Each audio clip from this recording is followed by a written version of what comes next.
विद्यार्थी मित्रांनो, आज आपण इयत्ता तिसरी विषय मराठी पाठ क्रमांक 5 हिरव्यागार झाडावर या पाठाचा स्वाध्याय संपूर्ण उत्तरासहित पाहणार आहोत. चला तर मग व्हिडिओला सुरुवात करूया.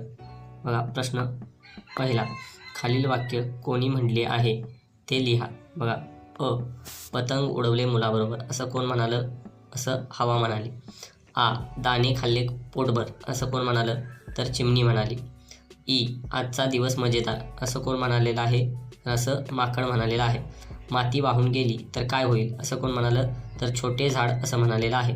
तर बघा, अजूनही आपण आमच्या यूट्यूब चॅनलला सबस्क्राईब केलेलं नसेल तर सबस्क्राईब करा आणि व्हिडिओ आवडला असेल तर लाईक करा. बघा, प्रश्न दुसरा, एका शब्दात उत्तरे लिहा. ढगांना हलवणारी कोण? तर ढगांना हलवणारी कोण आहे? हवा. प्रश्न 2, गाणे गुणगुणणारी कोण आहे? चिमणी. 3, फांद्यांवर घरटी बांधणारे आहेत पक्षी. 4, रात्रभर जागत राहिलेले आहे छोटे झाड. चला पुढचा प्रश्न पाहूया. बघा, प्रश्न 3, उत्तरे लिहा.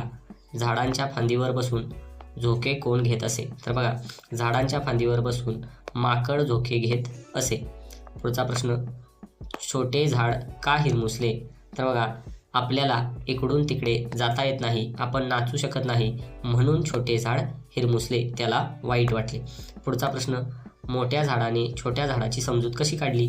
तर बघा, आपली मुळं जमिनीत घट्ट रुतलेली आहेत, आपण सहजासहजी पडत नाही, पक्षी आपल्या खांद्यावर घरटी बनवतात, आपण माती पकडून ठेवतो, आपण लोकांच्या उपयोगी पडतो, असे झाडांचे महत्त्व सांगून मोठ्या झाडाने छोट्या झाडाची समजूत काढली. पुढचा प्रश्न, आपल्या आजूबाजूला झाडे नसतील तर काय होईल? आपल्या आजूबाजूला झाडे नसतील तर आपल्याला शुद्ध हवा मिळणार नाही, पाऊस पडणार नाही, पक्षी प्राणी यांना निवारा मिळणार नाही, पक्षी प्राणी यांचे खूप हाल होतील आणि अशा पद्धतीनं झाडे नसल्यामुळे निसर्गाचा पूर्ण समतोल बिघडेल.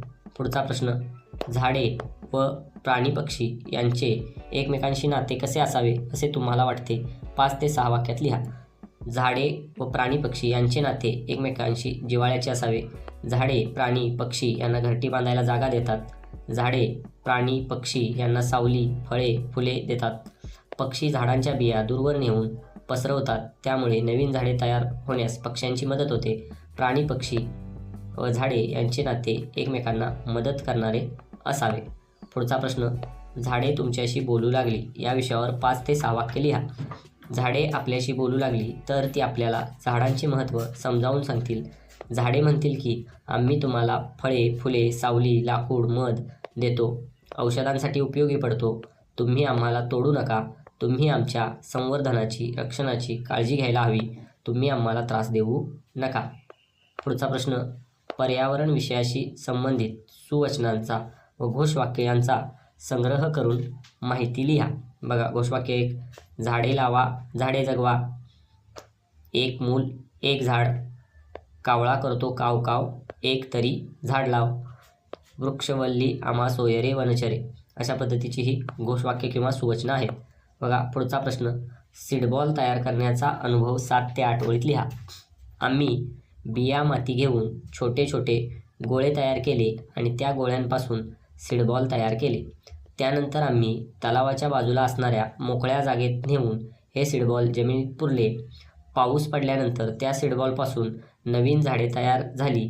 मागच्या वर्षी आम्ही शाळेच्या माध्यमातून सीडबॉल तयार केले होते. पुढचा प्रश्न, पुढील शब्दांमधून झाडांची नावे शोधा. तर बघा, आवड या शब्दातून वड हे झाडाचं नाव आपल्याला मिळतं. पिंपळगाव या शब्दातून आपल्याला पिंपळ हे झाडाचं नाव मिळतं. चिंचवड या शब्दातून चिंच हे झाडाचं नाव आपल्याला मिळतं. माकड या शब्दातून आपल्याला माडाचे झाड. तर बघा, सारंग या शब्दामधून साग हे झाडाचं नाव असणारा शब्द आपल्याला मिळतो. पळसखेड या शब्दामधून पळस हे झाडाचं नाव आपल्याला मिळतं.